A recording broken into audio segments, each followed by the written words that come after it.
Adam and Wack. It's episode 100. We said we were going to get a cake. We said we were going to get balloons. Wall, bro. Get on the wall. Oh, man. Okay. You going to get on the wall? I'm not, listen, I've been sitting here covertly. Get on the you think it's a game? Should we clip that for promo? Okay, officer. We said we were going to do all these things. I always want to say that before we get into the badge, but we said we were going to do all these things. We didn't do anything. And now you're just sitting here with a big bottle of R&B's diarrhea. This is R&B's urine mixed with Herbalife, a little aloe. Aloe. Aloe vera. Aloe, not aloe. Aloe. No, bro, we speak different. Y'all Aloe. do proper. We do ebonics. Yeah, theater. You know what I'm saying? Theater. Oh, see, there you go. Theater. But I know a lot of people say theater. You know what I'm saying? I'm like, where did that come from? See, listen, with some smart water, right? Yeah. I'm going to be real. If you ain't connected with your woman, if this shit good for the skin. You drinking cucka. Listen, if you listen, and I'm doing this to celebrate, you know what I'm doing this to celebrate? 100 episodes. No. Oh. I'm doing this to celebrate Diddy's big win in the feds. Woo! What more to drink but urine on the Diddy big win in the feds? Diddy, This one's for you. There it is. I got some brown water too. Sorry to anybody who has a uneasy stomach. This might be kind of difficult for them. What's up, man? So feeling good. I'm back. I was in Toronto, and now I'm back with I saw Wack. you FaceTime me with Crazy Man. Yeah, I really like to do. I got to beat him up once, but not too bad. But I FaceTimed you when I was with Top 5, and he immediately starts talking about your daughter. I'm like, okay, that's like the one thing that you're going to say that I'm going to edit out. So you're kind of wasting. You're wasting time here. So this is the thing, right? I realized how much respect I have for you when I said R&B, they want me to do this thing with 607 and 4 extras. Adam ain't gonna be there. And she said, so you don't want to do it? Not really. But why you gonna do it? I said, because it's for the betterment of the movement. So you're not gonna make him do the 45 seconds with third? No. With the gloves on. I still think that should happen. Just not here. Maybe at like a random gas station or something. No, see, here's the thing. We need to do a little consent for him. Yes. Or a boxing gym, honestly. I'm going to create one. A boxing gym would be great because then if his head hits the ground, it won't crack open. Because that's got to be bad voodoo. But with gloves, listen, if I tell Third, hey, take it easy. I'm going to tell you why. Not only does he respect me, my team, as you know it, you're a good judge of character. No, Third is a sick. I think he will keep beating him once he hit the ground. I think he'll get on top of the ground and pound. My team respects you. You know that. You know they respect. They genuine respect. I think you're a good judgment of character when you know it's some dudes around just whatever versus these dudes really with me. You know what I'm saying? So it's a. But at the end of the day, bro, like that's what you got to do sometime for the home team. What? Do a podcast. You got to, sometime for the home team, you got to do it. Okay, so cat's out of the bag for the people who are not hip, which is essentially all of you. Tomorrow, well, we probably shouldn't say what day, but in the near future, dropping within the next couple of days, there's going to be an episode, Wack, 4 extras, and 607 Unk. Now, I'm going on vacation, Palm Springs for a few days. It's on me. But you guys it's really on. No, see, what happens, it's bigger than just the table. Now I'm Adam. So the building's on me. That's just what it is. The only reason why I'm really doing it is to make sure everything goes the way it's supposed to go. I feel like I can't think of 3 people who talk more than you, Unk and 4 extras. You're going to see a different me. I'm going to really... Believe it or not, bro, I'm a sponge, right? When I'm in front of certain people, I learn. So in this situation, the only part of Wack that can be there is the part that 4 extras respects and the part that 607 trusts. Because you like to be a mediator. If there's issues between people, you like to get in there and help shut it down. If it should be mediated. Yeah. And the reason why I'm like that, because I've had situations that have went bad, that shouldn't, that we can't reverse. So I feel like if something's put in front of me, I should do something about it. So in this situation, the only way for me to play the right role is I have to kind of do the things that I've learned from you. You know, every time I sit across from you, I'm learning. Okay, here's a pop quiz. 4 Extra stands up. He's towering over 607 Unk. 607 looks up, uses a derogatory term to describe his what's place gonna of happen residence. the minute and Extras, boom, the minute slaps fire out of him. What you gonna do? The minute 4 Extras stands up, immediately I'm gonna say, Neff, we ain't doing that. Dive between them. And at the time of me saying, Neff, we're not doing that, I'm gonna tell 607, bro, chill out. Because 4 Extras got to see something happening on both sides. It's a real thin line with him honoring me because we are both from the opposite sides. So the minute he sees it one-sided, then he's gonna take it like, oh, you working with him to make me look bad. This is like the ultimate Crip, Pyru, Hoover link up. Granted, not really the Hoover that most people from LA would have chosen, but the one that they've got. Well, and I'm gonna be real, I needed some balance. I needed some Malcolm X. I needed some Khalid Muhammad. So I reached to the viral way. And said, could you guys accompany us and be the neutral people in the questioning of rights and wrongs that you've seen on both sides? Really, you're the only non-Crip in this whole affair. Definitely. Yeah. But don't get it twisted, right? I don't want to see 4 Extras get no trouble. No. And 607, as weird as he is, I think we understand what he's trying to do. But once you get going, it's like anything, bro. When you playing bumper cars, once you get going and you're on that type of track, you're going to hit something. Let's say 4 Extras knocks him out and you're unable to jump between it. Would you then stop the inevitable carroting of 607 Unk that 4 Extras would then be trying to carry out? I'm not going to allow 4 Extras to put himself in the trick bag. Okay. We would be in a tussle first. Okay. Because I'm not going to. So you would grab the carrot out of his hand? What are you talking about, a carrot? Like if 4 Extra just happened to have some carrots. 4 Extra said he never participated in that. And you the one started it, see. But you're not supposed to admit to your crimes on podcasts, right? No, you're the one. That's not a crime. Well, I mean, it might be kind of confusing for the cops to figure out what charge they would actually want to put on you, but I'm pretty sure that if you knock somebody out and put a carrot in their ass, there's some kind of violation. Well, if it's inserted, then that's sodomy with the foreign object. Yeah. If it's inserted, it's sodomy with a foreign object. If it's not inserted, it's probably a sexual assault. What if the carrots were produced domestically? Then it's not a foreign object. It's a locally produced object. Then it's a non. I don't know, bro. That's out of my pay. Most of our fruit is not coming from international sources. That's out of my pay grade, bro. I don't actually think 4 Extras. I'm sorry, I don't actually think that you're a carrot rapist. But 4 Extras actually like hit me the other day. It was like 10 o'clock in the morning. And he was kind of like bummed. Like he sent me a text that seemed like it was a talk to text thing, and he was like, "Bro, it's my birthday. You didn't even wish me a happy birthday." It's like 10 in the morning. I'm like, I haven't. He did the same thing to me. For real? And I'm like, I haven't even had. He asked me about you too. Wait, this how really? You know he asked me about you. He calls you Adams with S. Yes. Yeah. Right? And I'm like, did he just call you? He asked me something about you, and I didn't answer because I was a little confused of what he asked. You're like, there's 2 Adams? No. What he asked me, I was confused about. Right. And I was like, telling myself, well, shit, maybe they had that kind of relationship. Yeah. Certain things in your workplace is your workplace. Other things is not, the person's not obligated to do. I mean, how do you find out that it's somebody's birthday? For me, I see it on their Instagram story or a post. Vlad, I saw Vlad a day later. Right, and I wished Vlad a happy birthday. It was the day after. It was the day after. But I mean, like what? That's when I saw it, when you posted the photo. And I'm going to be real, like, I done did so much time, bro. I'm numb. I remember my kids' birthdays, and I know their mother's birthdays and shit like that. But I've forgotten it was my birthday coming. Because I'm going to be real. When we're young, we can't wait to have a birthday. When you cross that 40, 45 threshold, you don't want the birthday to come.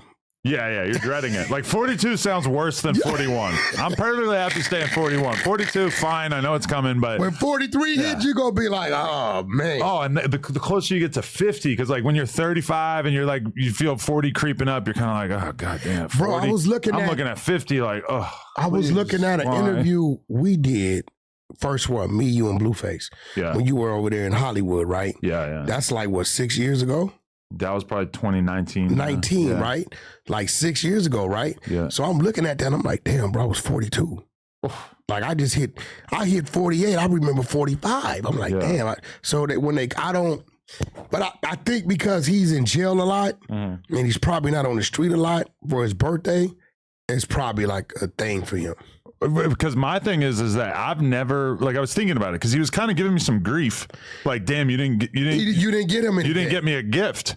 And I'm kind of like, I was a little confused. I was a little confused because I'm going to be real. Like, I was confused. My whole life, I don't think I've ever really gotten the homies gifts. Like maybe, you know, like I know on the podcast we've gotten cakes for people a few times, or like I remember like it was Josh's birthday one time. He was turning like 36, so we got him 36 packs of Backwoods. Yeah, but I'm gonna be real. Like I usually don't even know it's coming. He asked me. He said, "What do you think Adam's gonna get me for my birthday?" And I was a little confused. So right. And I got this little thing with people, bro. I hate letting them down, dude. Like, no, I got this little thing. No, this is my little thing. This is how you respond to shit like that. Okay. I'm going to get you the same exact thing you got me. Yeah, right? There you go. I mean, he was probably locked up on my birthday, realistically, but I don't really remember. He could have made you a jail gift. Yeah. Send it through lube. Send me some noodles. You know, some sticks and little glue. Happy birthday, Adams. I just feel like we, as men, kind of have all agreed without having a conversation about it. We've kind of all agreed to not get each other presents, right? Because we just know too many people. Like I feel like in an average year, I probably know like a couple hundred people that it would be reasonable for me to get them a birthday present. I feel like it's way better to just not do it. Let's wish each other happy birthday. But let's not buy each other anything. A post is cool. A post makes sense. You know, we could have went to the no jumper thing and said everybody following risk 4Xers. Maybe some shit like that. But I'm gonna be real. Save all of those for a real when you're in need.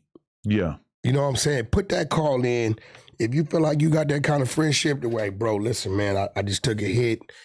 A little fucked up on the car insurance, something.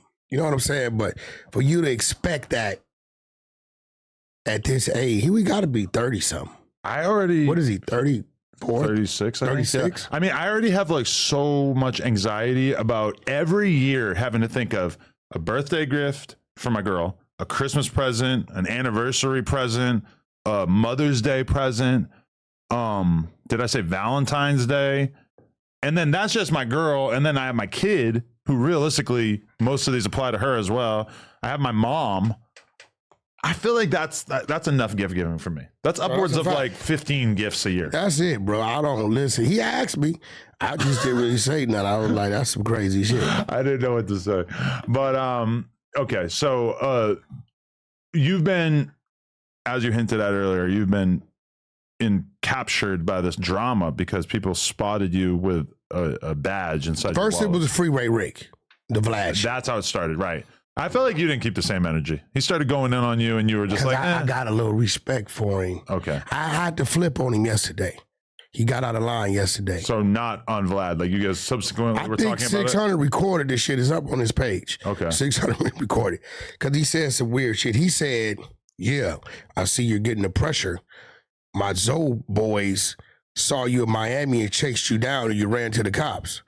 I said, where? Miami. Nigga, I wasn't in no motherfucker. Miami. Wait, that's what 600 said about you? No, this is what Freeway Rick said. Oh, okay. I said, bro, you got to be the biggest boat. Now they got Wack sightings in Miami. I ain't been to Miami since I did the Danza shit. That got to be, was that Memorial Day or whatever that was? A couple months, right? Yeah. We've been working this building and doing shit around here so much. So, but Freeway Rick, he's harmless. He was never known for being like one of those dudes. But the crazy part about it, you know me, bro. I was real passive with dude. Now, this is what's weird. What's weird is I've always defended Freeway. If you Google Freeway Rick, snitch on police, it pops up. Wack 100 has always defended this. I don't care about that. We were running content, I believe, on the YouTube, the 100 Show channel on Big Meech. At the end of it, this is what's weird. Loose Cannon, right, says Freeway Rick's a snitch too. I say, bro, Freeway Rick ain't told on nobody. That's the police. I don't count that. Nah, he told on some dudes out of Ohio and some this, that. I said, you ain't got to work. I got it. He sends it. When he sends it to me, I read it because we're all on the StreamYard. It's like 10 of us, right? This is the first I ever heard of this, right? Because it's Freeway. I didn't even dig into it. I did some bitch ass shit. I did some selective politicking things. It been people on Clubhouse wanting to expose Freeway and I wouldn't let it happen, right? So now I see Loose Cannon calls Freeway the other day.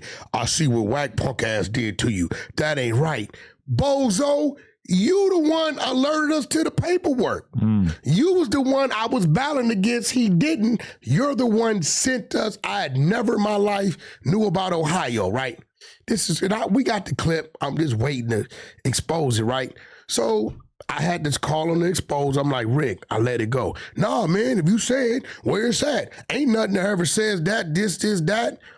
I let it go. He called my bluff on Vlad. I'm a man with an ego. It's a lot of people looking. So we sent him his paperwork. And how's the paperwork looking? Oh, you want it? I sent it to you. But give me the gist of it. I'm not going to sit around reading Freeway Rick's paperwork all day. Freeway Rick got out, and he went to Texas and got out of Texas. And for whatever reason, he contacted his plug again. His plug made contact with him and needed him to move some shit. And Freeway Rick seen the profit margin he was making, and it was a significant amount. So he starts doing it. And then they hook him up with somebody in New York, right?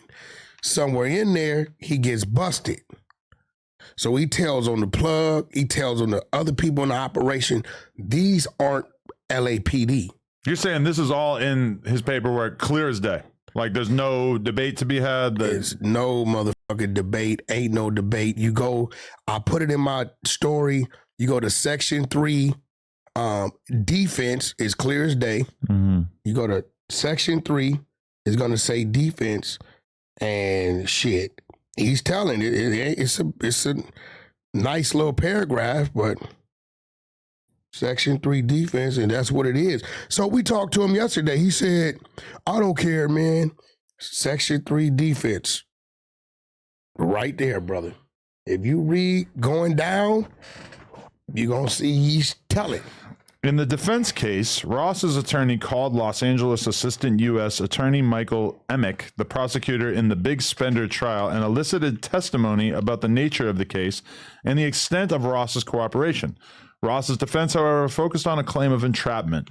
Dr. Melvin Bouquet, Ross's former tennis coach, testified that Ross had complained that someone was harassing him to do a drug deal despite Ross's protest that he was no longer involved in the drug trade and he had gone straight.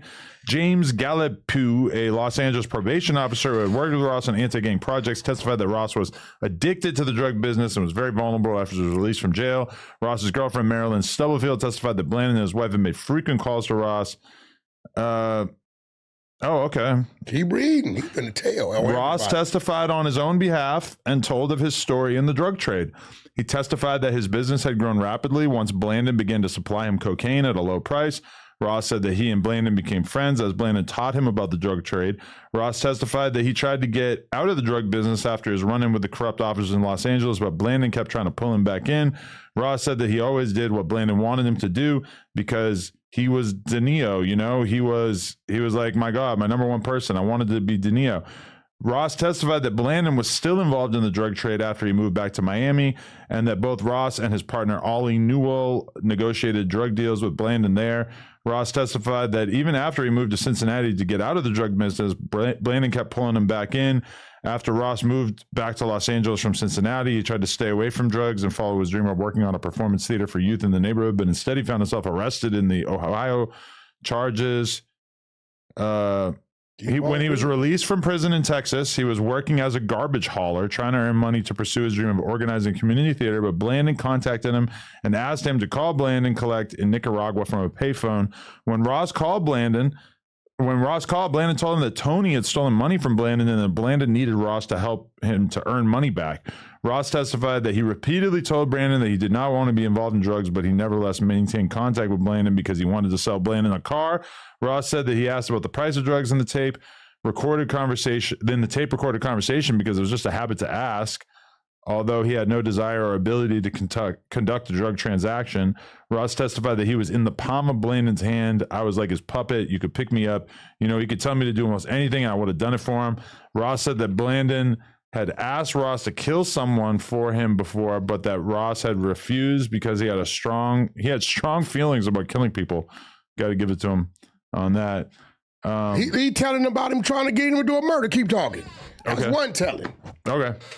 No, some more. I gotta keep reading? Yeah, just a little more. The good part's coming. By the way, this is the kind of dude, just for the record, he has his Threads notifications on.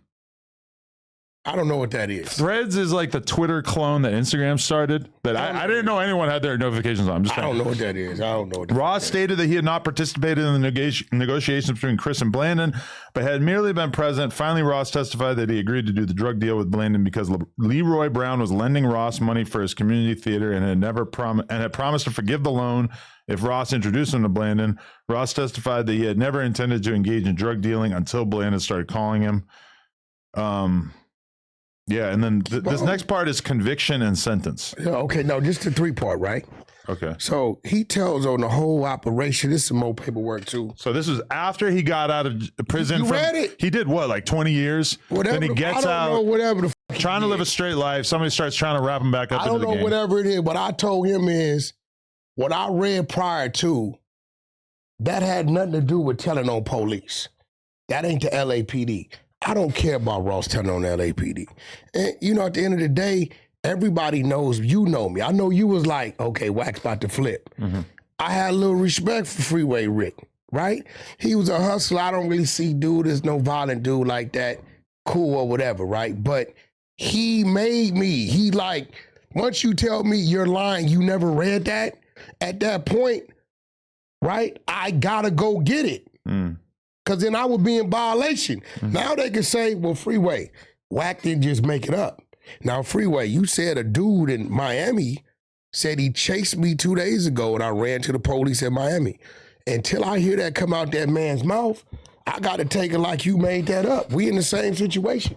I showed you where mine came from. You told me in 600 yesterday, y'all got me, I don't care. Cool. That's what he said. Yeah, I call 600 right now. Because I don't really feel like Freeway Rick's image is going to really be affected that much by because he didn't snitch on his original case, right? They're just saying that he snitched on after he was. I just told you 7-8 months ago, Loose Cannon exposed this to us. We knew nothing about it. Okay. If I was on some BS with Freeway, you knew right then I would have went to digging. I ignored it.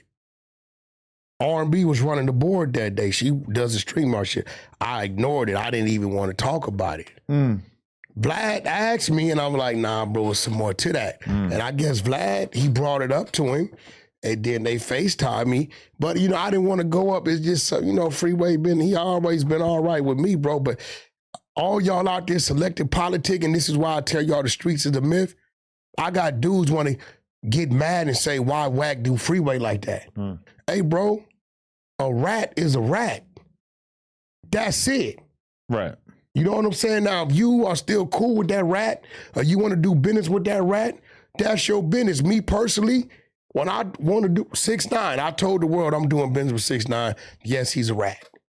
Just own it, but don't get mad at the next person. Right. You know what I'm saying? Because if that's the case, all y'all call yourself line pushers, all y'all have been involved in the conversation or the action happening to a rat. So you don't think there's anything that Freeway Rick could say when he confronts that paperwork? There's no way out? I sent it to him yesterday and called him. He said, y'all got me on file on the internet. Y'all got me, but fuck it, I don't care. You sure he wasn't being sarcastic? Hell no, y'all got me.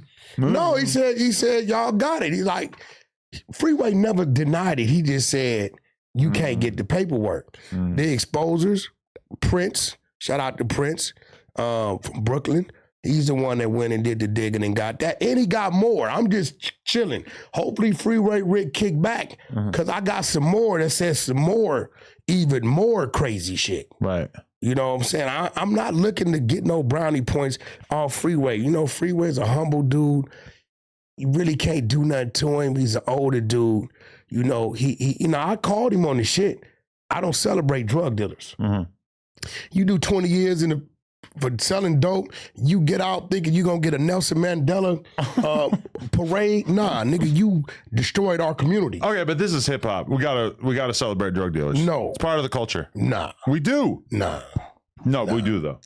Nah, there's not. You can act like you don't like it, but we do. Like, I think because I've never been a drug dealer. Well, Jay-Z has all these bombastic drug selling stories. Gucci Mane, Young Jeezy, really like some of the biggest rappers of our I get that, history. But what I'm saying is, you come home and he says to me on Vlad, I got a name. You got a name for selling drugs. Right. See, Gucci Mane them or Jay-Z them got a name for being rappers. Right? Yeah. Rappers. You got a name for selling drugs, nothing else. Now, if you want to celebrate something, celebrate how you got out, found a way, whatever it was, to provide, take care of yourself without selling drugs. I will applaud you for that. But I'm not giving you no credit. Big Meech for BMF should thank 50 because what he can beat his chest about is he turned that into a real business situation and it helped his son get on. So I give him that. But the overall thing, this idiot tried to tell me crack didn't affect the babies. Wait, really? Did you hear that? No. He said a pregnant mother smoking crack didn't affect the babies. They showed y'all alcohol babies on the camera, not crack. Are you dumb? But alcohol and crack probably both have They very both, but what I'm negative saying impacts. is he tried to debate with me that a pregnant mother smoking crack did not affect the child. I don't know how you justify that. Because dude probably got about a 8th grade education. Right. A lot of dudes from the streets left school and went to hustling. A lot of people. Right?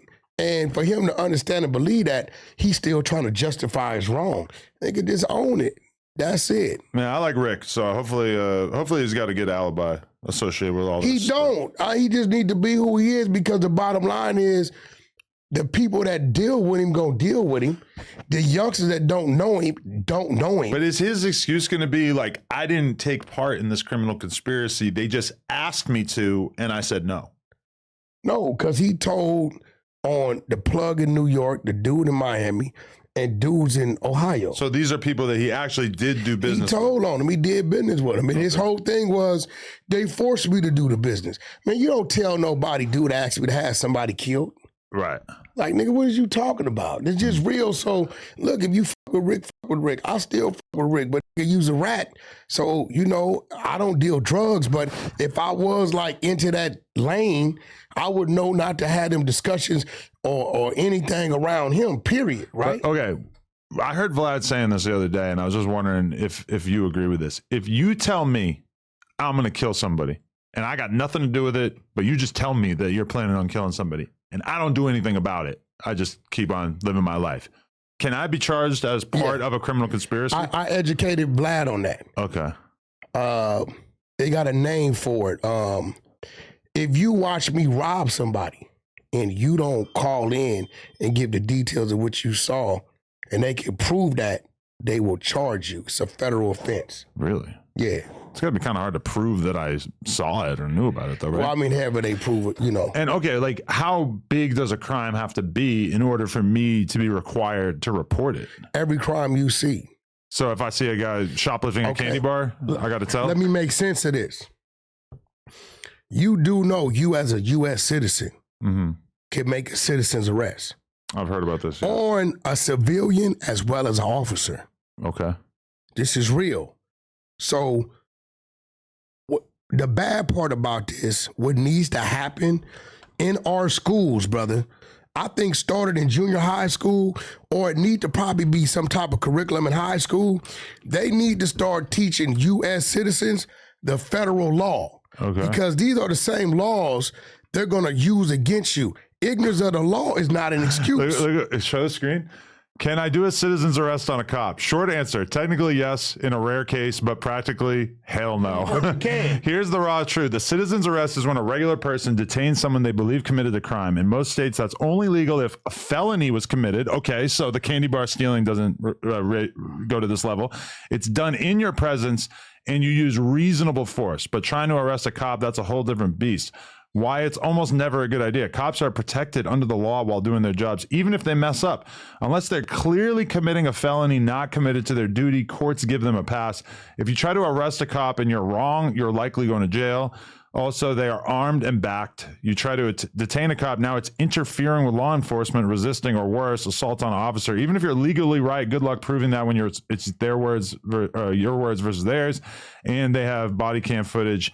If you catch an officer doing something illegal, you're better off filming it, reporting it to internal affairs or the DA's office, and then getting a lawyer and pressing charges after the fact. Okay. So I'm not going to try to arrest a cop. I'm sorry. It's just doesn't seem like a good idea. Anyway. So you got caught with a police officer's badge. Never. You did. Everybody's talking about it. I just don't understand how people are so fucking dumb. No, I want to bet. Okay. $5,000. We exposed the badge right realistically, nobody has ever suggested that you're a cop. My criminal background. They think you're a snitch, not a cop. Well, I don't know. I mean, the peanut gallery, the internet comment sections, they like to say that they think Wack is a snitch. You can't be a secret I'm going to tell you why they think I'm all this. If you're enough of a cop that you have a badge. They can't say I'm broke. They can't say I'm dumb. They can't say I ain't got no clout. They can't say my woman ain't bad. They can't say my kids ain't educated. Can't say you ain't thick. They can't call me a dope fiend. They can't call me an alcoholic. Right? At the end of the day, they got to make something up.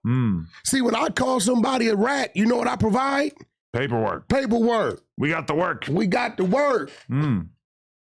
We got the work, baby. You're the only person I know who does podcasts and just checks out to just look at their phone for a while. Like, what is this? And after all this time, you still don't really identify that that's out of the ordinary. No, this is some content for us. Oh, okay. So that's the dummy. That's the dummy bringing up Freeway Rick's paperwork when we didn't know about it. Okay. Now he's on the phone with him like, that's messed up what Wack did. Are you going to call in a favor to 1090 Jake to get the Freeway Rick video put out?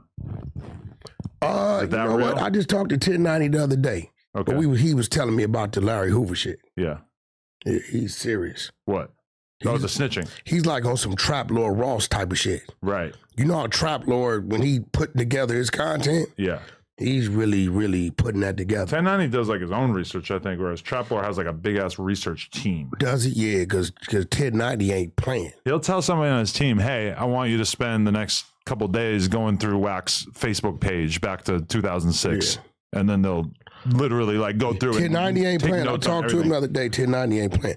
I got to go back down to Miami to the Danza Project wants me to go down there. I need to drop in and talk to academics about some business. In Miami?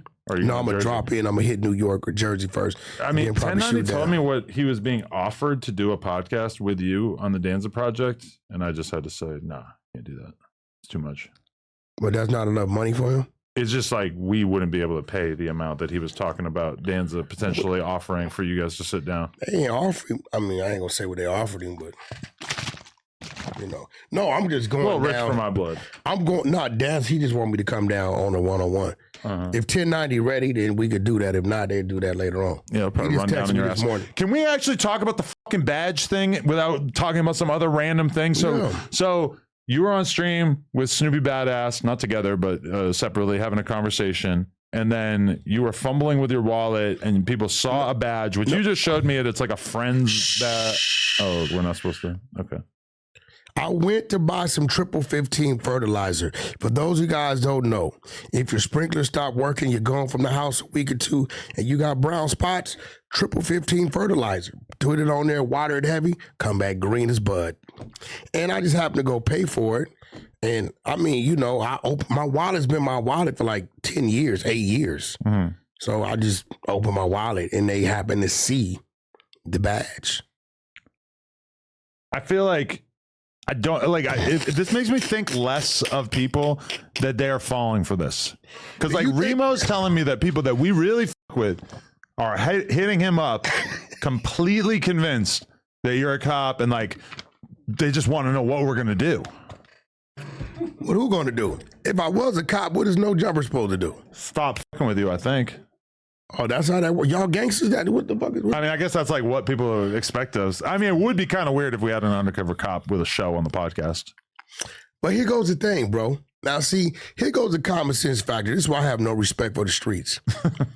If a dude's undercover, right? Do you think he's gonna have a badge in his pocket? At any given time, his homies or anybody could search him. Yeah. Right? Do you think I don't know what undercover's got. I don't know if they got a code word. I don't know they definitely don't have a police badge. I mean, I don't have a police badge. Like, why would they do that? Like, why would the cops just, have you ever heard of that? An informant? They like them so much. It's like, here's a badge. Carry this with you. I don't have a police badge. You want me to, why would you have it with you? You want me to call? You know what? This is what we're going to do. Oh, good.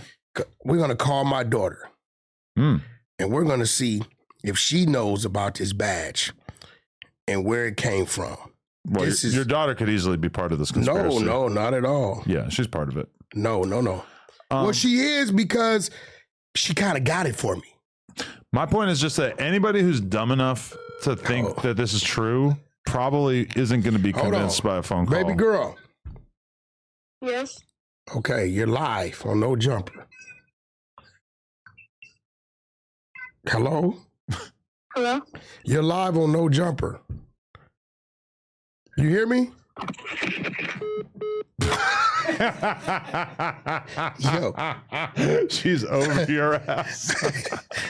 Oh, shit. Oh, she blocked you. Hold on. Oh, hold on. What number did I call?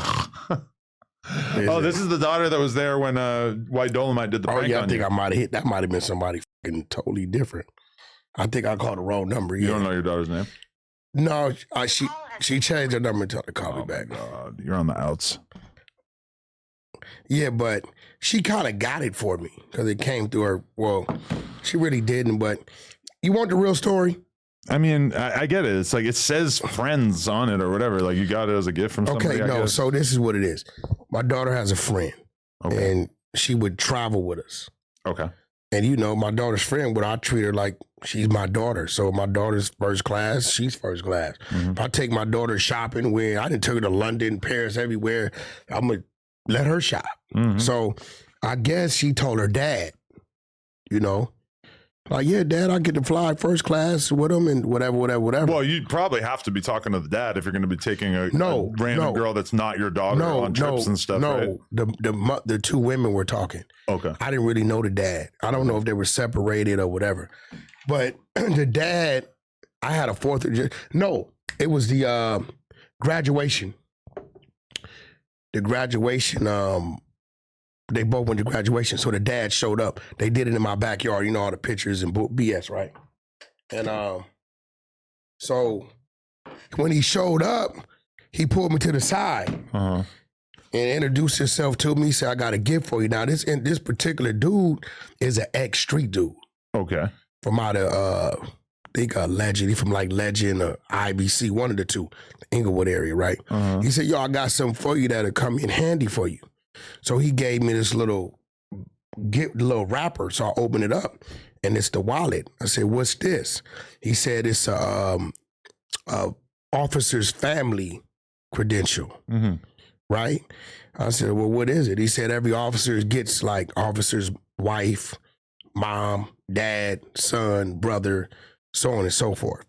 So what it is just kind of a thing amongst the officers that if you pull somebody over and you see that, they'll give you a little amnesty. Right. And they do it because they want the other officers to respect the people they gave to them, right? So when you look at the badge, you open it up, you're going to see what it says. Yeah, it says police officer's brother. It says officer's brother, Police officer, Los Angeles police officer's brother. I mean, I feel like this is almost like a bastardization of what this is supposed to be used for, right? Like, you would think that they're only giving it out to law-abiding citizens and not, I'm a law-abiding citizen. You're a flamboyant gang member. No, I'm not. Yeah. You crazy? No, you are, for sure. What makes me a gang member? Let me ask you. Now, I'm going to give you... All you ever do is talk about being a gang member on here. Are you crazy? How you used to stab people with poop knives and all this shit. No, we talk about prison. I mean, look, at one point in time, you know, shit, that's what my life was. I think you confusing me with somebody else, right? But we're going to leave that off alone. the back. That's a fact. So, you know, at the end of the day, it comes in handy with like checkpoints and shit, tickets. Right. You know, you turn the corners of checkpoint. So you first thing they ask you for is your ID. So usually when I go to get my ID, they see it. I avoid, they just be like, you can go. You know, I think R&B, I left your house one morning in the Hellcat late. I was doing about 20 over the speed limit or something crazy, didn't realize it. You know, like 70 and a 50 or some shit. Got pulled over, you know.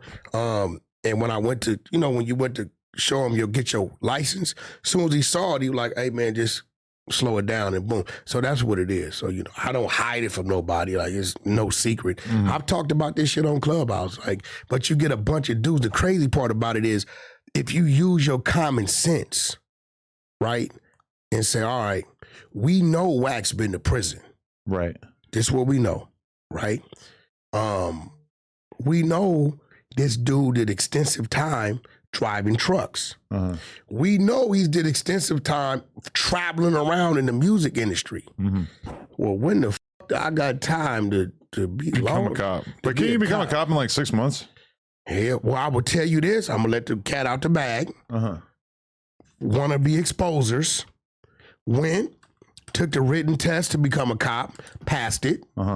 Took the physical fitness to become a cop, passed it.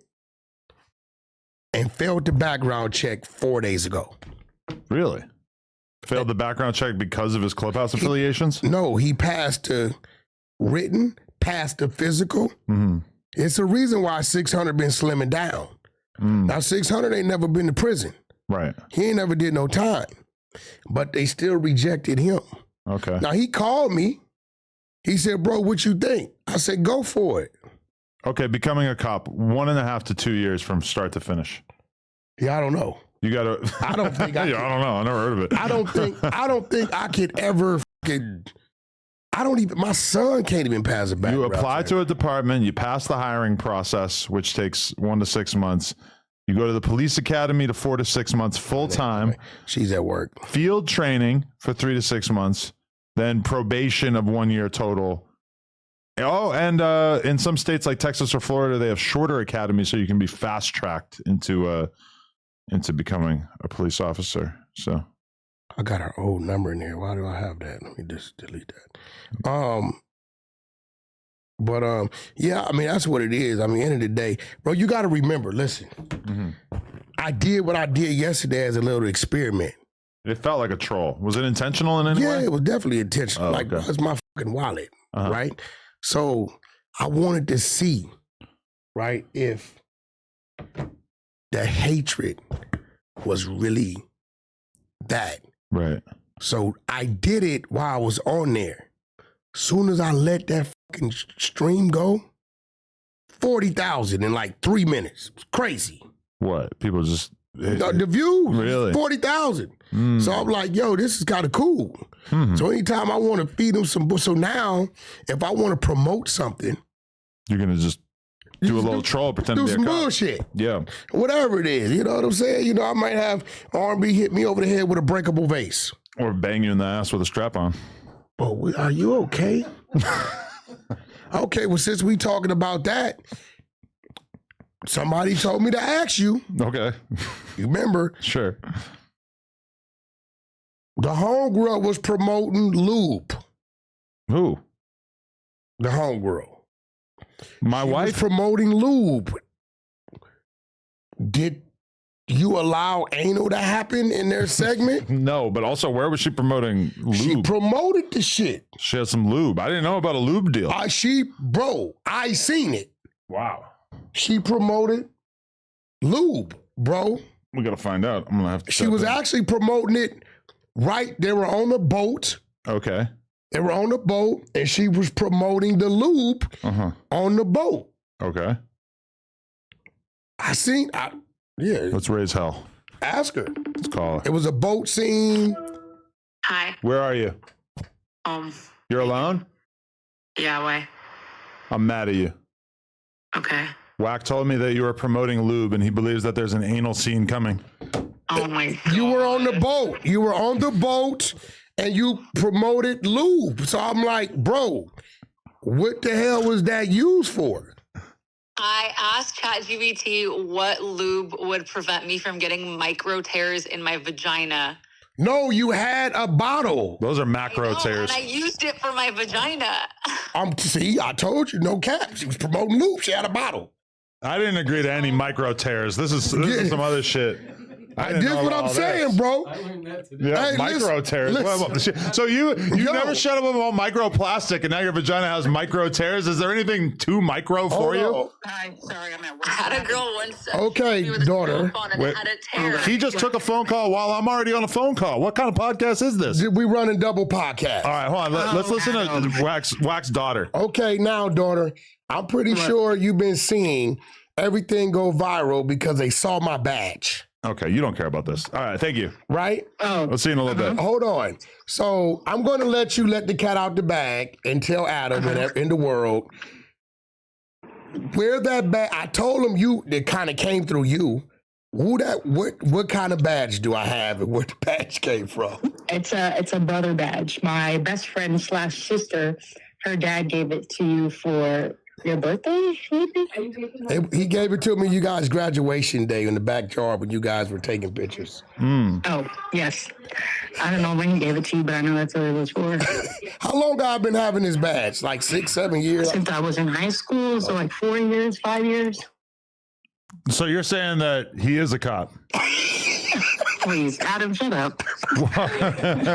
Are we close like that? You can just tell me to shut up? Okay. Hey, you got to interview her. When you going to come in and sit down with Adam? Well, she was coming in that one time, but then the whole racist skit thing happened. We're going to set it up for you to come in. I don't even want to be here. So y'all guys can get it in. An interview with Wack 100's daughter? Hey, I'm going to be real. Be ready. Wow. Be ready. We're going to have next week. We're going to have right. Spider Love, Munchie B, Love you too, bye. Freeway Ricky, Big U. We're going to get him to call in. Yo, listen. It's an all so you know what's crazy? Listen, now you know, respectfully. Okay. I don't troll about sis. I'm going to tell you as a brother, R&B will tell you. I don't even let people ask me shit. Like, because I'll be like, really, I don't like it. Because I think dude be playing, and I'm waiting for dude to get out of line so we can get his bitch ass. You're talking about Jason Love now? Yeah, I don't like. I'm just being real, bro. R&B will tell you I don't like. She be like, "Why are you tripping?" I'm not tripping. I'm like, look, dude. But on some real shit, bro. Like I with you, like I just what it is. Right. As soon as he get out of line, we're gonna turn the heat up on. But there's none of this is coming from me. I don't really think he's the kind of guy where we're gonna have to worry about. But I'm saying, I'm just telling you genuinely. This is why I had to ask you because you brought up the weird shit. I'm like, bro. Because I'm like, bro, I know bro ain't going. How does you getting hit with a strap on have anything to do with her getting micro tears in her vagina on a boat? No, because when you see lube.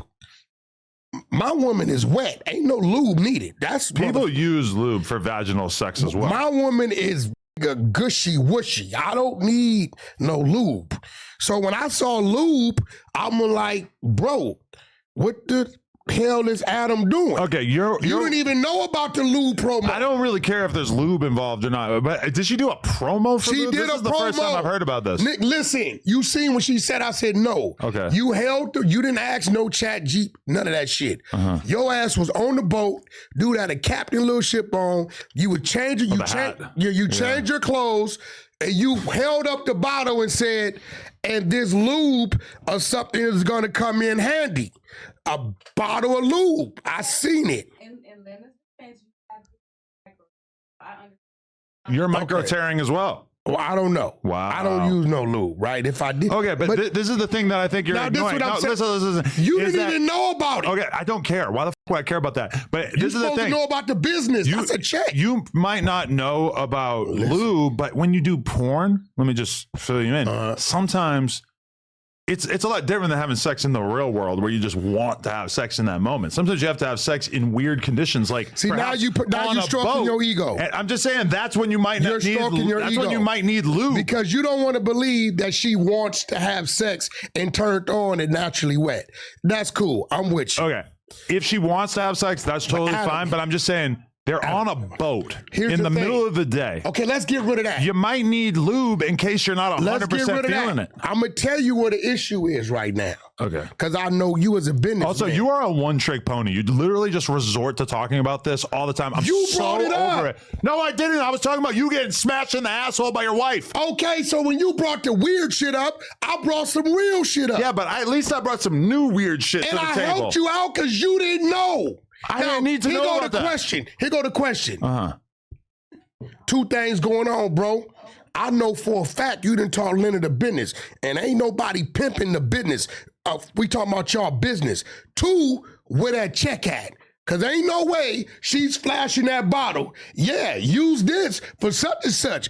Where that check? So if she gets a brand deal to promote a random lube brand, I need to know about it, and I need my percentage. I mean, you need to. That's a fact, bro. Because you didn't know. I didn't know. And when you called, you was I don't even care right now. You was expect. You care because you care about lube. I can tell. You think I care about lube? You know, bro. I know you. Why would I care about Look at your eyes. Is getting demonic. You want to hear? No, actually, you're mistaking the emotion that I'm feeling of annoyance with my co-host for being a bad podcaster. You talked with about me being angry about the lube. Why the f would I care if she had lube? Because she didn't tell you.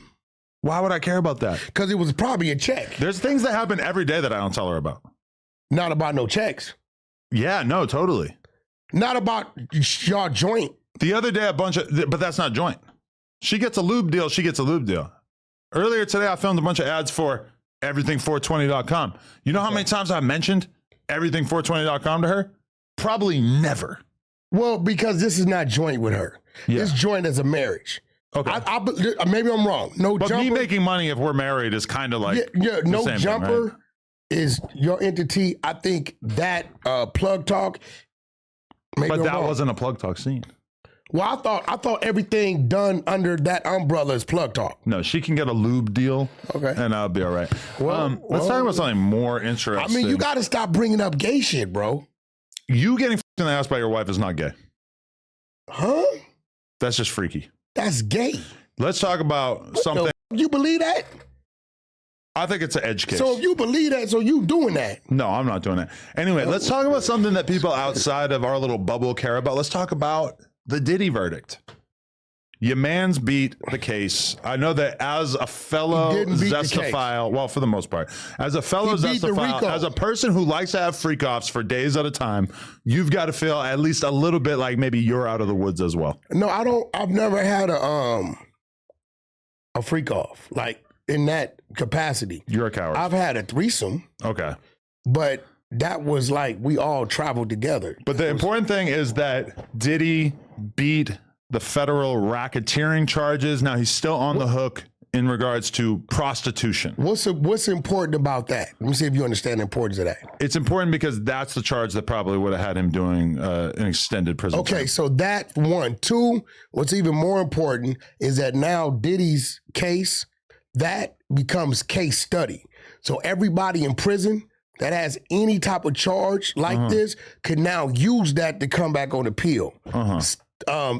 Another reason is if they would have found Diddy guilty of that, they would have went on a whole rampage of arresting rap artists that then flew people out. Now, the bad part about what he got convicted of is, A, it has a roof of 22 years. The good part about it is no minimum. There's no mandatory minimum. Because if it would have been a mandatory minimum, then the judge's hands is tied. He's telling his family he's coming home right now. No, I think this is what's going to happen. And let me break this down to you.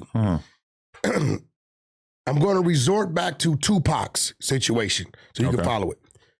Suge was able to bail Tupac out of jail based upon an appeal they filed while he was actively serving a prison sentence after guilt, right? So what I think was going to happen, because the RICO was dropped and they used the RICO against him not to grant him his $100 million bail, right? They're going to give him his bail until sentencing, right? I believe once he's sentenced, and I'm thinking 33 months if he gets sentenced. But at the time he's sentenced, I believe at that point, their legal is going to file appeal And they're going to file an appeal and show he's been out on bail a month, 2 months, however long it is. He's not a flight risk, right? And we're filing an appeal, and based upon us filing an appeal, he should remain to be out on bail, as if they allowed Tupac to get out on bail. I think that's what's going to happen. That's why this bail is that important, because if that wasn't going to happen, anybody doing a time, you just want to get it over. He's just got used to doing time. So to come home 2 months and have to mentally prepare yourself to go back into that, and your time kind of stops, unless they're going to give you an ankle monitor and let the time on the street count, so the time you got to do, it really don't make no sense. But I think that's what's going to happen. Okay, I see a Marley Marl got 33 months for kind of the same type shit. Really? So, and you know, he'll be home in a year. Okay, this is my question is, what will his place in the industry now be, given that he's, I mean, it's pretty unique. I don't think it's not affected at all. Because, okay, he's had so many people from Meek Mill to everybody else, like just, you know, running with the no Diddy thing. A lot of people really counted him out. Even me, like I did a TMZ documentary where I talked about Diddy like as if this was a done deal. You know what that did? I'm already looking back at it like, look, damn, a lot of us owe the man a bit of an apology. Let's say this is his circle. Yeah. All it did was this. Right? As far as him as a businessman, let's think about it. He got another $100 million play. He got TV, he got a movie, got a series. But our TV network's going to work with him at this point. He don't need a motherfucking network. If Lemmy doing 10, 15 million, you think Puffy can't go take his shit to Revolt? But is Revolt going to want to work with him, given the fact that he already had to basically like... Why wouldn't they denounce? They already kind of denounced him and he gave up his ownership and everything, right? I mean, if that's what you want to believe. I'm not saying that I don't believe it's going to happen. I just wonder, is he going to have to start a completely independent entity for his future endeavors? Let me ask you a question. This is real shit. You and Diddy situation, something going down. They didn't rate it, some shit, ain't no charges come, right? You got no jumpers, your sense of revenue, and it's other things tied to it, right? Hey, Josh, I'm going to step down. You run it. At the time you get arrested, no jumper's not yours no more. But if Josh is in your seat, it's still yours. You get what I'm saying? I believe y'all got a tight enough, strong enough relationship. Okay. He's a numbers guy. He knows about everything, so it don't matter. So now you go to jail, you go to court, you beat it, right? You get out, now you got a guaranteed story that everybody want to see, right? Josh going to tell you he ain't going to do the deal. Best believe whoever the fuck he put in that seat is him. It's just not him. The difference is that there's like corporate people involved with Revolt, right? Like, I mean, Revolt the thing is his. Yes, he beat most of the relevant charges. Everybody in the building is who he put in the building. But he also has had his name absolutely dragged through the mud. We now know about all kinds of weird shit. He likes having dudes cum rubbed on his nipples. Nobody cares. But I think some people care. All that's going to do is attract more freakier women to him. And that is the bright side of all this, I guess. Nobody, listen, bro, let me be real. If the most gangster rapper got a call from Diddy the day he got out, hey, bro, I got $500,000. I want to sign you the bad boy. Let's go. He going to take that bag and he going to run. Nobody cares because it's no children involved and it's no involved. And that's the thing, is that originally it was kind of like promised to us that this case was going to involve children and rapes. They said that. And it didn't really ever pan out. And you got to imagine that they didn't leave any stones unturned. No, they would have came. You know, like they definitely went as hard as they could. That dude with the civil suits. Yeah. The bozo Jay-Z beat out. Right. He said that. He guaranteed that. It never popped up. Right. Now, you got to remember, the two names involved in this, bro, only one of those names we look at Diddy on some bullshit, right? Half the world look at that and ain't saying nothing because they didn't put their hands on a woman too, right? Now, 50 Cent, Baby Mama, and Cassie, we don't look at them like Diddy raped them. No. We don't look at them like Diddy violated them. They were with it. We don't see that. It's one thing if this is a lady that he met in the club and she woke up in the morning and this happened, right? We don't see the people involved as it was any foul play. Some freaky deaky shit, all right, but no foul play. I mean, really, like, I can acknowledge, yes, Diddy seems like an abuser. He has issues with domestic violence, etc. 100% in that regard, I see Cassie as a victim. However, a lot of these allegations that she was forced into these multi-day long freak offs and everything. I mean, if anything, this case convinced me that she was a willing participant in all of that. No, it was no doubt that she was a willing participant. Bro, after she cheated on Diddy with the trainer, she still came back and gave Diddy some sex while she's answering the FaceTime with the trainer. I know the guy who owns the escort agency that was supplying men to them for these freak offs at times. And I asked him, I said, so who was calling? He said, Cassie. It was Cassie every time. So, I mean, even that right there, like, I don't see it. So I'm talking and then you just start winking at her as if anybody gives a f about your little flirtation across the room. No, I'm just trying to tell you how bad you suck at this. Baby, what did I tell you? And then you just start winking at her. You suck. I'm not kidding. No, look, you Adam, suck ass at podcasting. No, listen. You got to get it together. Let me let the cat out the bag. You needed an intervention about how annoying you are on this podcast let me let sometimes. the cat out the bag. I told R&B, I give it 7 seconds. That if I start doing that, he's going to blow a fuse. And I'm counting in my head as I'm doing this shit. Okay. I thought you'd have been up on me. It's like, I got to tell you, nobody thinks this is funny besides you. This is like the gayest shit possible. It's like gay that I was winking at my woman. It's the same thing though with you fucking having to obsess over your phone the entire podcast. Like, how hard is it to just block everything out and just have a good conversation? Instead, you're doing your weird little inside joke with her that nobody cares about. You're talking on your phone. It's like, bro, I put my phone on Do Not Disturb for this shit, and I focus on the conversation. You're distracted by your phone. Listen, you're looking at her. Adam, you're fucking up the product. Let me tell you something. No, I'm not, because this is why people watch. I'm going to be real, Adam. No. Adam, nobody wants to see you winking at her. War, you know why? Nobody thinks that's funny. Nobody wants to hear you make sex jokes at me. No, they do. They do.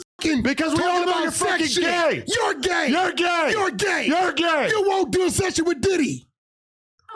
Did you get it? There you go. Fucking weirdo. No, okay. As long as we're doing this, let's talk about this. Okay, so. Oh man, gonna get me in trouble right here. What? This fucking. I want to just acknowledge this. When I look at the comments on this, which one is this? This is the most recent episode. This is episode 99. Okay. We're just gonna look at random comments. I haven't. Okay. I'm gonna read these. If Wack talking, he lying. That's simple. What I'm lying about? You gotta tell me that. I'm not gonna acknowledge this one. You should have that call in. Like, listen, we should do a call in what I'm lying about. Okay. Every time they tell me I'm lying about something, I show them the shit. I'm gonna ignore all the ones about me. I woke up quick at about noon. Just thought that Wack had to be lying soon. Hey, what am I lying about? Let's see how many times the Wack turns the focus on him and mentions his girlfriend. Bro, they can listen. I'm 30 seconds in and Wack lying. What I was lying about? It just feels like there's been a little bit of a shift in public opinion where they all think you're a liar. Like, so many of these comments are about that. Now, granted, a lot of the comments are about me saying that I'm basically like deflecting and not taking responsibility for what happened between Uncle and 4Extra, which is obviously not true. But I think a lot of the comments about you have some validity. What? You said I'm lying? By what? Wack is so biased, you don't even be saying nothing because he rides so hard for his side, which is great. But when you're on a podcast, it's kind of lame. What side are they talking about? Wack got an F in the Bloods report card. I did see that. I wasn't going to bring that up. I'm glad. LAPD gang unit, please pay attention to that F on the blood report card. That just means you're bad blood. Doesn't mean no. That was done by a non-gang member. Okay. The fuck out of here. Whoever did that report card, I guarantee if they were standing in front of me, I'd slap the shit out of him and he wouldn't do nothing. Wack's kryptonite is telling the truth. Wack's what? I find it interesting that so many people think you're lying. Yeah, you know why? 8 minutes in, Wack has told 8 lies already. This fool literally tells a lie a minute. I don't even know what they're really saying that you're lying about in this episode. They listen, because they can't call me a dolphin. They can't call me broke. They can't say my woman is ugly. They can't say my kids is You already did this rant. No, this real shit. They got to come up with something. Listen, if I tell you, Adam, you lied, I'm going to tell you what you lied about, right? Yeah, I would appreciate that. Tell you what you lied about. Yeah. So what I lie about? I think half the shit that I say, they don't want to believe it. The Nipsey shit is the main thing. I'm gonna be real. I don't really see anybody questioning that one anymore. No, because whenever people question it, they end up looking kind of silly, stupid as right. So at the end of the day, I mean, I don't really talk about nothing but give my opinion on what our little bullet points. Other than that, I mean, shit. Okay, so we are looking for slightly more detailed conversation comments on this episode. If you're going to call Wack a liar, we need details of what you think he is lying about. Now, one thing that absolutely nobody is bothering to lie about is that T-Rell is broke. Let's talk about it. Well, how you know that, bro? Well, he accidentally revealed his YouTube dashboard, and it turns out he was on stream and like he had his YouTube analytics open in one window, and he accidentally showed it for a split second. One of the fans screenshotted it, and it basically shows that in the last month, his entire operation has earned $7,500. Now, keep in mind that money from that has to go to his wife, Heather, as well as Smack. And then they also have to pay for the place where they record. They also have to pay a couple of employees. So a lot of people... There's no money to pay anybody. A lot of people... I've been to a spot. My estimation, he's podcasting for free. He's basically breaking even, maybe even losing money. No, he's losing money because his spot... If he's getting some love, he's 5,000 to 7,000. And this is the problem with that too, is that at first it was like a warehouse for his girls' clothing line, but the clothing line is basically like bankrupt now, or they're non-operational anymore. I thought it was merch. But so at first he was just paying a percentage of the bill for the room in the back. Now he's got to cover the whole rent because the whole business is done. Like they're not selling clothes for girls anymore. Because looking at the building is like in a... like Chatsworth, kind of William Hills type Canoga Park area. Okay. Nice build, not too far to 101. Right. The front part is all him. The open area around is all him. And then in the back, they had merch, but he told me it was merch. So I thought it was... It's the stuff for her clothing line. Yeah, I thought it's community Fig Community merch. So, but the building at least costing him probably 5 to 7. But maybe he just had a bad month. I mean, what if the other months is... The thing 60, 70, 80. The thing is that if you go to Social Blade and look at his views per month, this was a normal month. This was like, he doesn't really do a lot more views than he's doing right now. So does he have any sponsorships or ad revenue? So. I don't really watch They used to, but they lost them. Because of the... Well, because there was a whole controversy where Heather and T-Rell basically at one point were kind of like grooming Kylie Jenner before she was a full-grown woman. Like they were going on double dates with Tyga together. Hold on, bro. But you know, Tyga was dating Kylie Jenner. I know that. And T-Rell was his assistant. No, he's his manager. And Heather, he was his manager. Heather was her good friend, and they went on double dates together when she was underage and stuff. So I feel like a lot of brands would kind of shy away from doing ad deals with them because of the fact that How old was she when she was with Tyga? 16, maybe 15. I don't know. Not 15. No, 16 is still kind of crazy too. Maybe ChatGPT knows. So they're blaming because he's managing Tiger. They get the blame for who he's. Didn't he have a? Well, but they were going on double dates together. Isn't there a kid involved over there? Or am I tripping? Tiger? No, he don't have a kid by her, does he? No, he doesn't. Kylie Jenner first met Tiger when she was 14-year-old. When they were dating. However, their relationship didn't begin until 2014. Oh, when she was, I guess she was 17. But that's still a violation. Like I've seen 16. That's still a violation. Noted as when they started. Now, it's a little blurry because they didn't really like publicly admit it. Here's the thing. Did the mother, which I'm thinking, give consent? I don't know. Somebody would have to give consent. It was too public. Because I think they were like traveling to Europe together and shit they like that. So at that consent. Point, then you really need. You got to give consent. Yeah. You know what I'm saying? So, and at this point, understanding what I understand, I ain't going to say too much because of the politics. The mother's with that. You know what I'm saying? The mother's with that, you know, because any normal person, you wouldn't have went for it. Right. I wouldn't have went for it. No. You're not taking my fucking teenage daughter. We're not doing none of that, right? So you got to understand, like you said, when they're traveling to Paris, he's not just, bro, like, now, I'm not saying it's right for Tiger to do, but if Tiger had consent, then he's within the means of the law. Yeah. A little distasteful publicly, but growing up, when I grew up, that was normal. Grown men in Cadillacs and Jerry Curls was pulling up to the high school, picking up their 10th, 11th, and 12th graders. Jerry Curl outside the high school is crazy.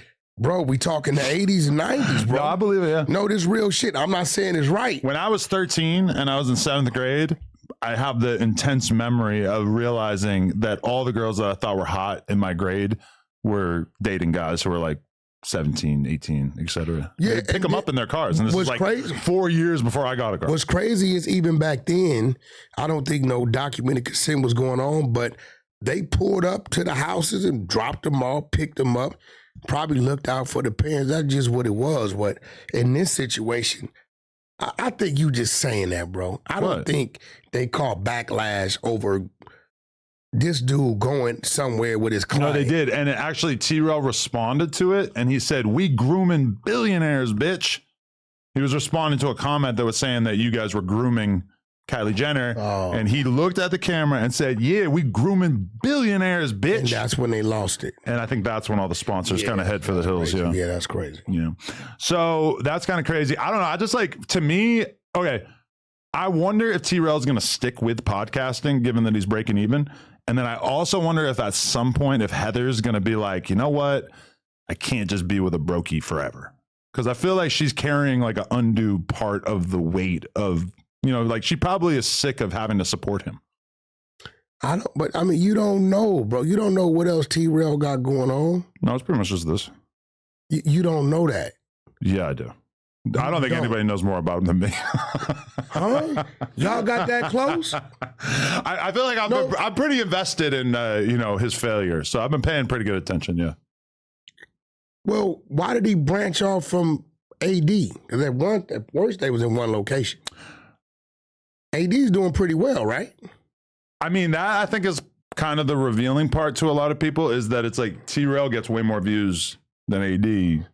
So if he's making... Oh, does he? If T-Rell's breaking even than AD, I don't know. Well, I know AD got other stuff going on. Like he makes music? Not music. He got marijuana deals. Okay. Like legal deals. Mm-hmm. You know what I'm saying? I know he has other stuff going on, but I don't be keeping up with.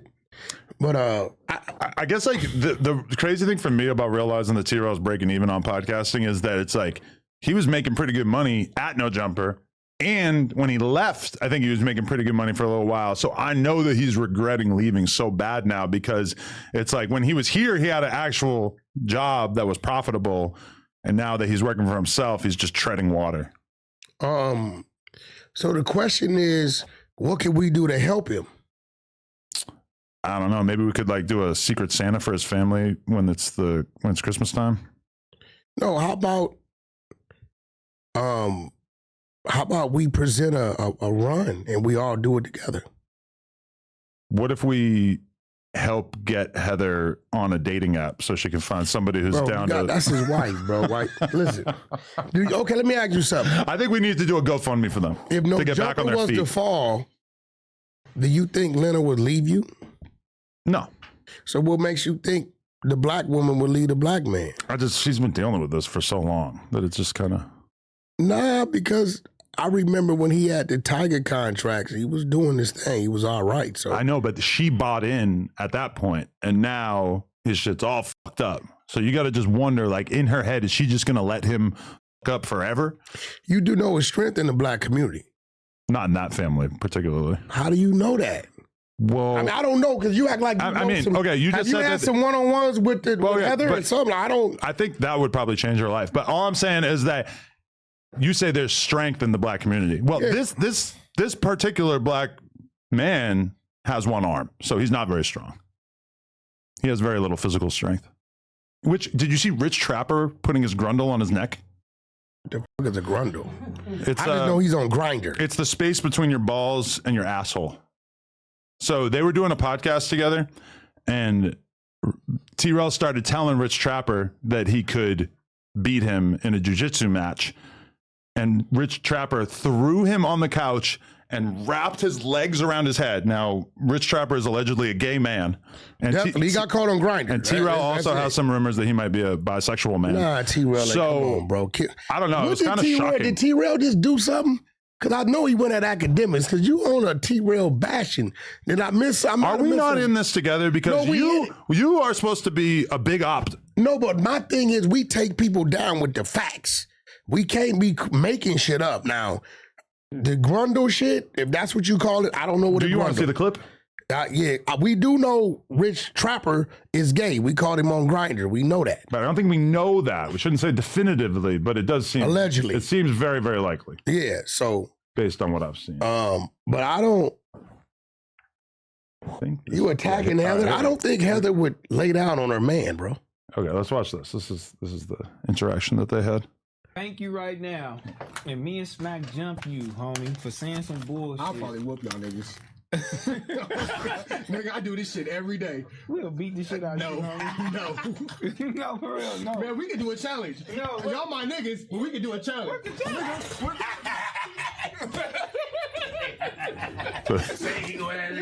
Look how he throws him on the couch, wraps his legs. Yeah,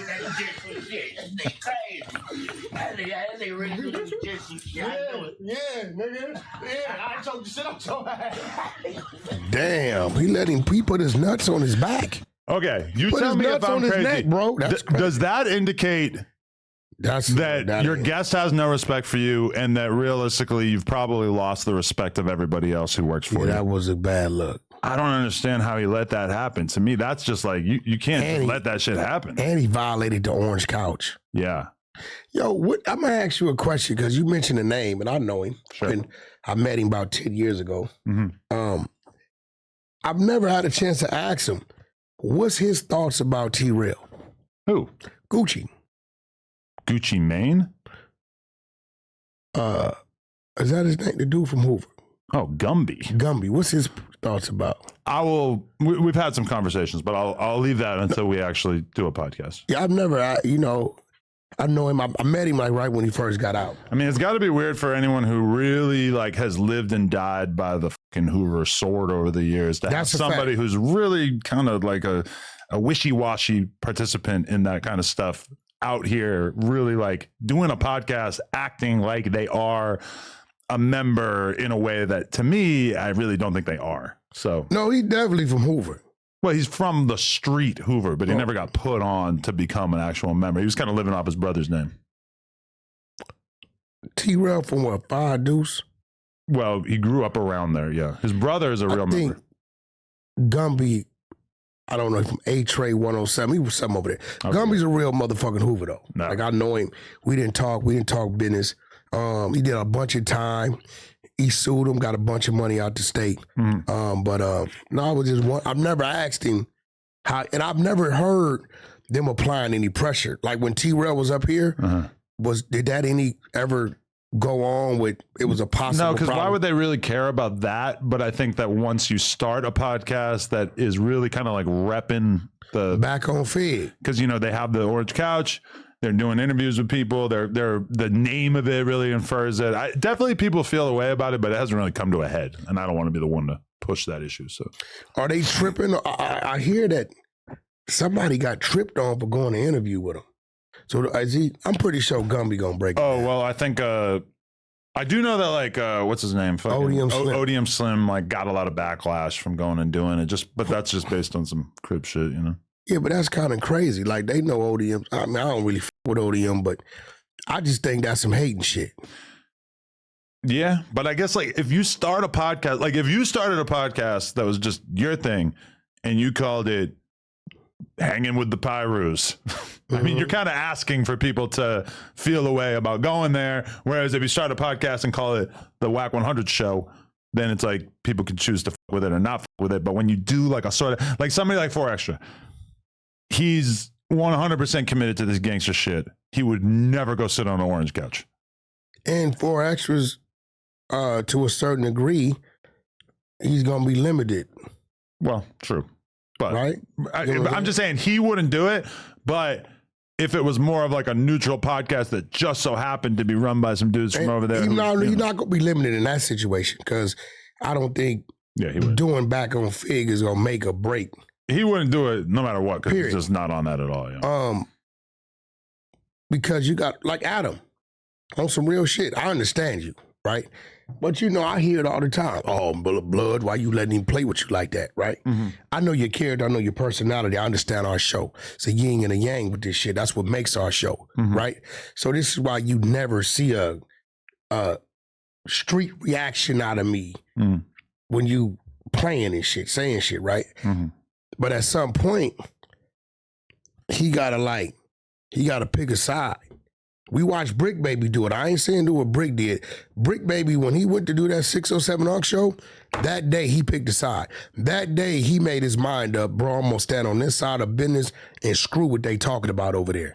And I got it. Like, I understood it. I didn't say, oh, he's soft, he's not. He's really like, bro, I'm finna take this serious and I'm gonna see how far this takes me.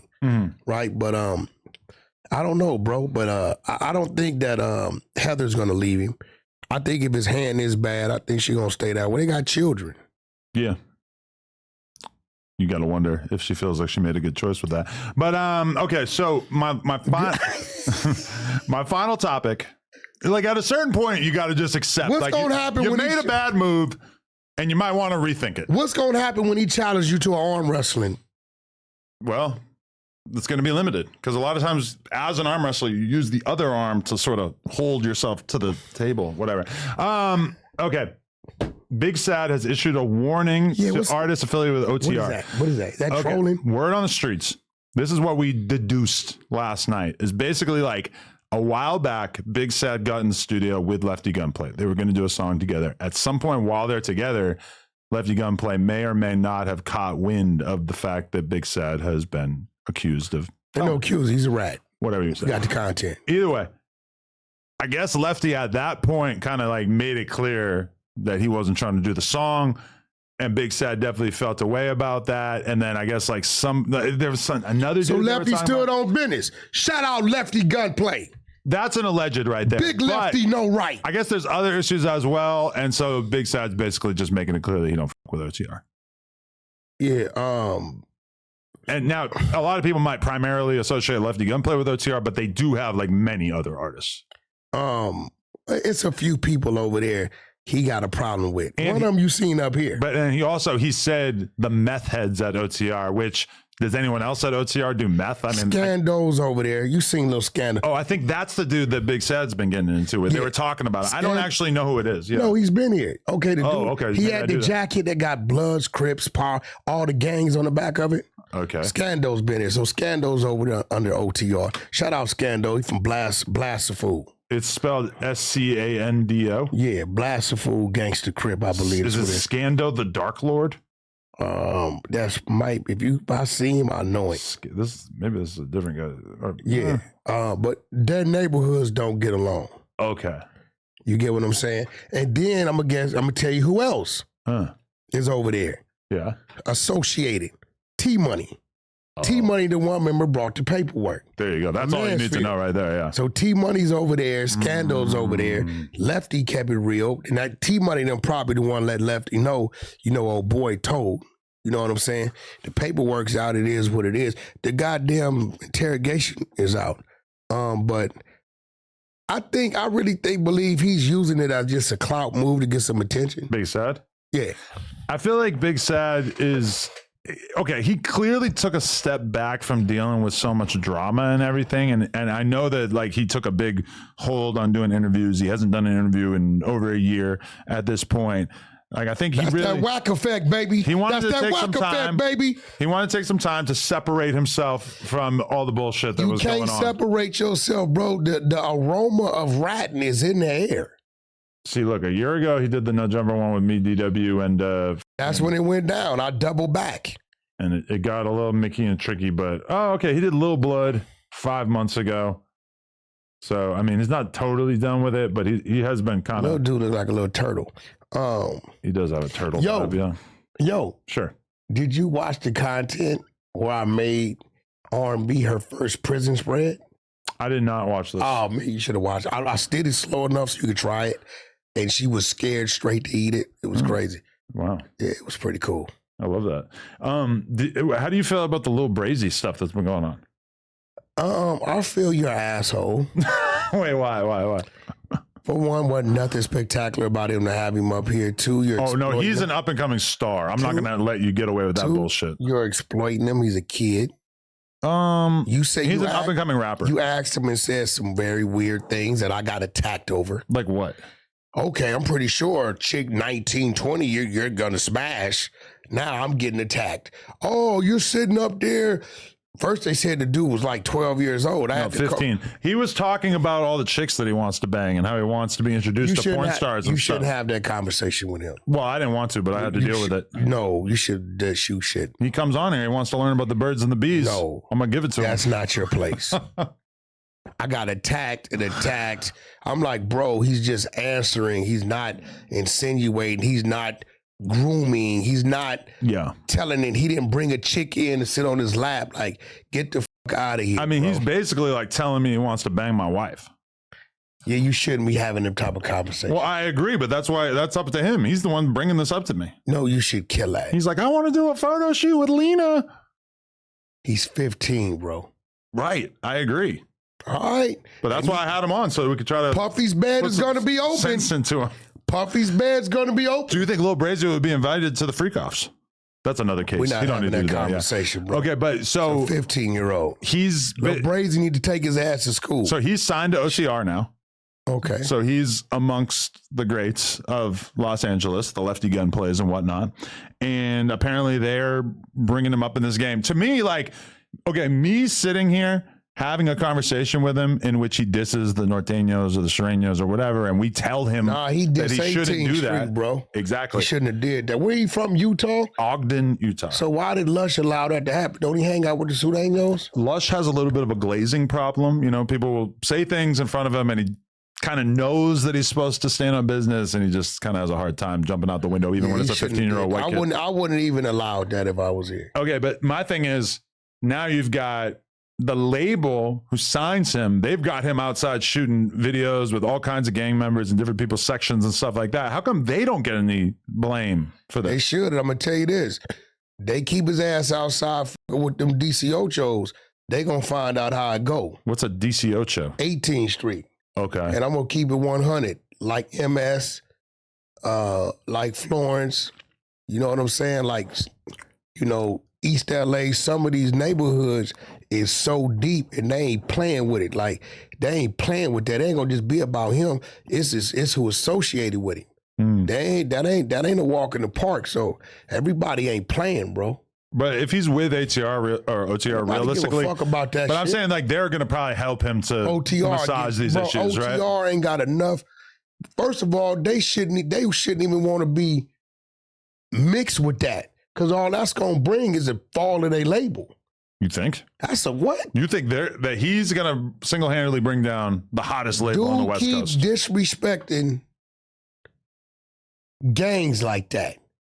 Big gangs. That's a big gang. That's top 3 largest Sureño gang. Right. Period. Bro, something gonna happen. And then it's gonna put everybody else, cats like Lefty. You ain't never heard Lefty Gunplay do it. And you know, he really from where he from, right? Well, he doesn't diss the Sureños, but he disses the Norteños, right? No, he don't diss AT. He don't diss the barrios around here. He actually did have a problem with the dude. I forget his name, but a couple years ago he did. He diss who? Yeah, so, you know, I think they should fall back from that, but he didn't say what he said, so they're going to have to deal with it one way or another. Would you welcome Lil Brazy into your world? Would you give him a tour of your hood? No. It's not happening. No, I don't. Is it the white thing? Is it the 15-year-old thing? Is it the blood from Utah thing? I don't promote. Listen, I'm going to say it like this, and I'm going to end it like this. Yeah. We've already seen Lil Brazy. So when it happened, y'all going to get mad at me because I'm going to say, no, don't blame him.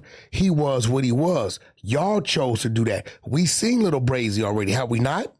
Who? Have we not? Like a specific example? We seen Lil Brazy already. You're talking about come on. His name's come on, 6ix9ine. Oh. We've seen Lil Brazy. How is 6ix9ine like Lil Brazy? Bro, you got a little 15-year-old kid from Utah. So what you gonna do? Take him around some real shit? You gonna take him around niggas that he's seeing shit? So you think he would tell? I know for a fact he'd tell. Oh, Lord. The fuck is you talking about? Lil Brazy, this is not good. You put a 20-year-old, 20-year thing over that man's head and he know he can tell and run his punk ass back to Utah and play on 15, yeah, he gonna get out. So I hope they just got him in the studio and sending him home. I hope that's what they doing. Because if you exposing him to other things, don't get mad when the indictment come down. Don't think for 1 second they're not gonna target him because they know he's 15. Put a number in front of him he hasn't even got to living yet and watch him dance.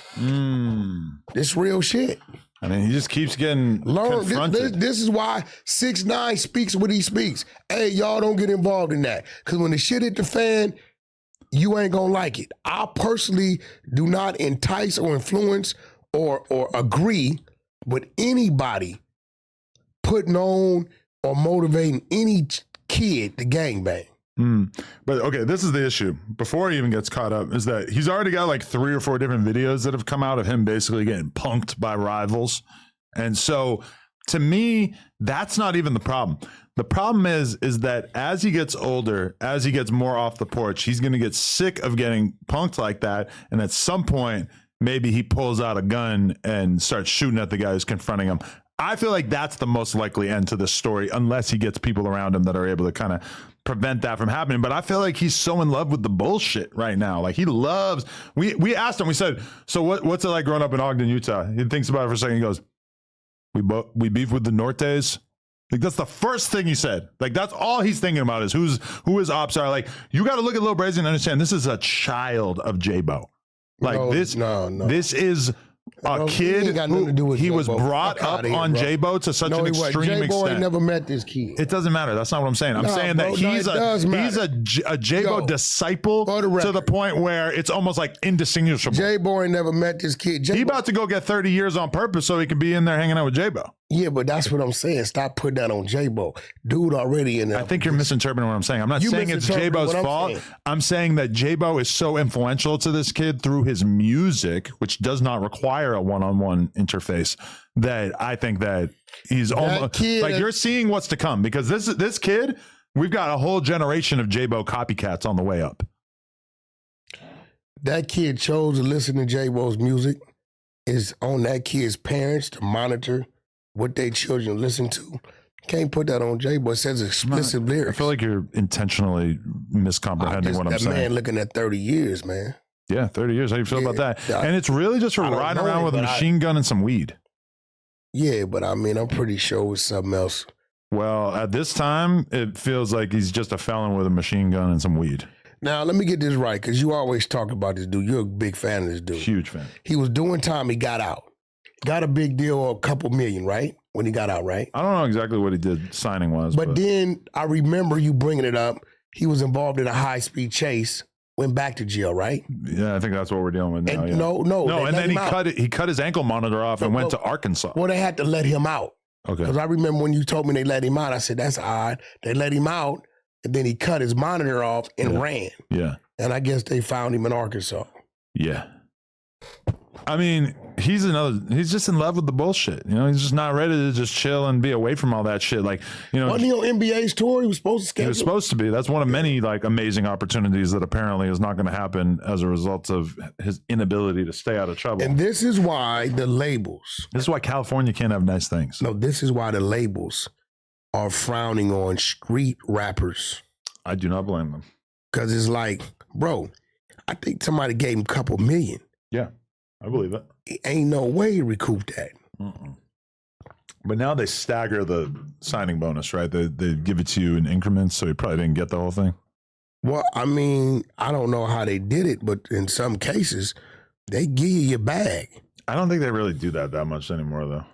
Well, if the overall deal was for $2 million, then it's they're going to give you $100K up front, and they're going to say, when you drop your first project, we're going to give you $250,000. $2 million, they for sure gave him $750,000, $5 to $750,000. Nigga ain't gonna yeah. Probably break it up more like that, yeah. And then he was working in studio time. Then when he turned in his, he got his rest. But I don't know, man. I wish the best for him. The youngster's like 21. It just sucks because he's like 21, right? I don't know if he's that young. He's 21 or something, right? Young, yeah. I mean, honestly, like his dad died in the gang war out there or whatever, and like was his dad or brother? His dad. His dad's Instagram. Somebody sent me a link to his Instagram the other day. Like he died in 2015, so you can see his dad's whole life on his Instagram, and it's pretty crazy. Just because like his lifestyle is not really all that different than how J-Bo's been living. Yeah, 21, dude. That's so crazy. 21. So what I will tell you, even if they give him the 30, he'd be 45 when he come home. Damn, look at that. Stunner Girl's 27. She's a predator. Huh? Just kidding. But that was his boo thing for a little while there. Oh, Stunner Girl. Okay. Yeah. Wait, is he a Crip? No. He a Blood? Big Blood. Ain't no Crip in me. Okay, all right. I just started listening to his music actually yesterday. Hard, like the hardest music. He got one song that's hard. The one got all the views. I mean, that's a simplification, yeah, but it's tons of good music. Like really. On the way down here, my Bluetooth hooked up. It was his shit on there. And I watched R&B start kind of bobbing her head to it. That's what I'm saying, bro. She didn't know who the hell he was. This guy was supposed to be the face of California going forward in terms of street music. And instead, it might just all be over before it really got off the ground. I'm going to tell you, remember I told you this time next year, Osama is going to be on some next level shit. Ray Vaughn as well. Shout out to Ray Vaughn. He just got his major deal done. Okay. And Ray Vaughn been cooking for at least, I know of, forgive me, nephew, if I'm off, at least 4 or 5 years. He's been waiting his turn. So Ray Vaughn was just on the freshman cover. Shout out to TDE and Ray Vaughn. And he just got his, I want to say, I don't know if it was Sony, somebody, of course through TDE. But Ray Vaughn and Zoe Osama. Those are your draft picks. I think with this time next year, they're going to be making some serious noise. Well, we'll have to revisit that claim. But Zoe Osama, the pressure's on because he's saying that you're going to have a banger year. R&B side. Is it just me or has he not dropped in a while? Jadon McQuarrie. Okay. On the R&B side. Y'all go check out Jadon McQuarrie. Go check him out. No, okay. Zoe Osama, he stayed working. Let's take a little look here. He dropped a music video 2 months ago with 47K. And with the thing about him, I got to go see him. He's all the way independent. But then this one from 9 months ago has 1.3 million.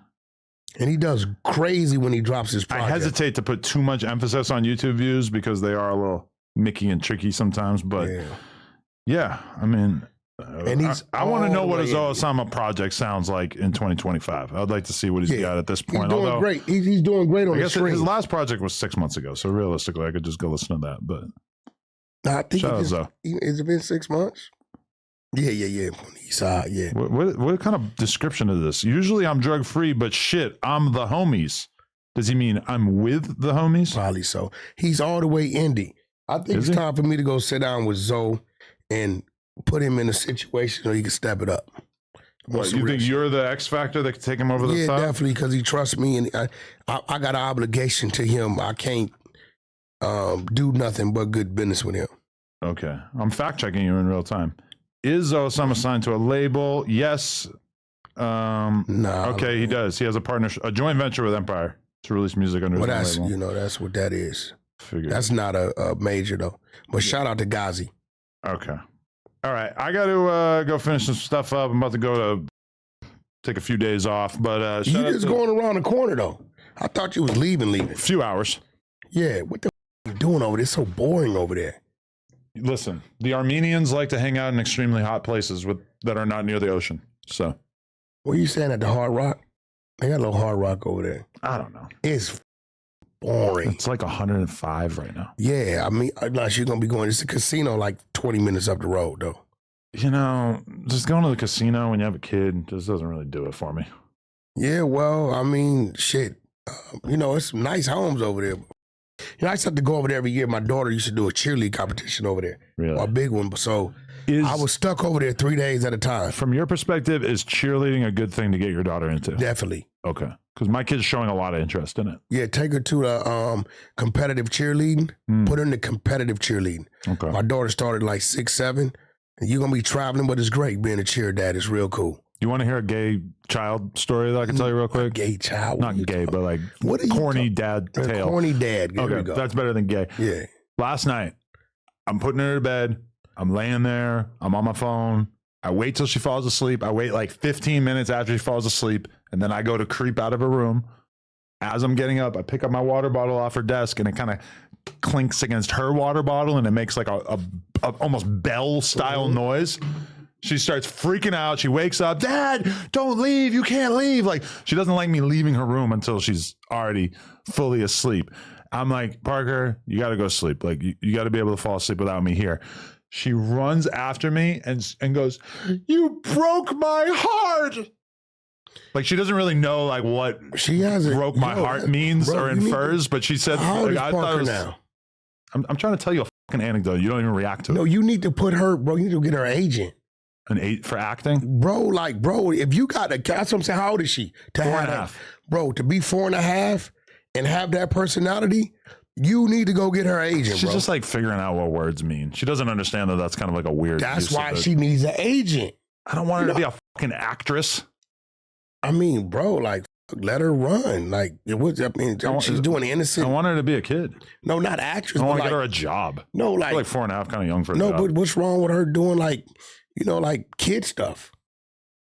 Yeah, like go to the playground or like draw or work on your reading. I'm just saying, every time you bring her up, I pay attention. I'm a dad. I have a daughter. So I pay attention to her character. That's character.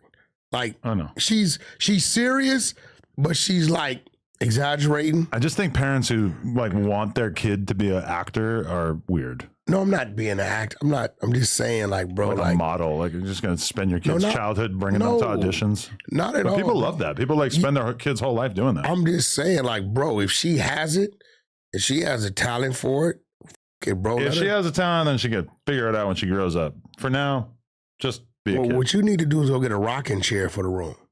Why? Because she knows you're in that rocking chair, she'd go sleep. The room is kind of small for the rocking chair. Well, bring it in the room. She wants me to lay next to her in the bed, I'm curled up in a ball playing Scrabble on my phone.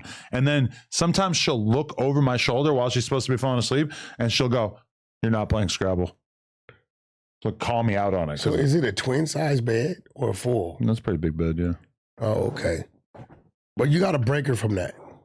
No, yeah, and that's what pisses me off too, is that if we tell her, hey, we're not going to lay with you tonight as you fall asleep, it won't really matter. She'll fall asleep on her own. But if I'm nice enough to lay there for a while next to her, and then I try to leave, it's a 5-alarm fire. You got to break her.